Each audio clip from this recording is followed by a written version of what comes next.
Tiniyak ni Vice President at Education Secretary Sara Duterte na nananatiling maayos ang kanyang relasyon kay Pangulong Ferdinand Marcos Jr.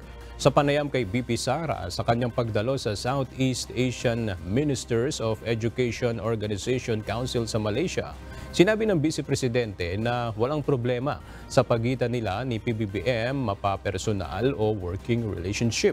Tumanggi namang magkomento si VP Duterte nang tanungin kung kamusta ang kanyang relasyon kay First Lady Liza Marcos. Nauna nang binanata ni dating Pangulong Rodrigo Duterte at Davao City Mayor Sebastian Duterte si Pangulong Marcos kung saan pinaratangan nito na gumagamit ng iligal na droga si PBBM at nanawagang mag-resign na sa pwesto.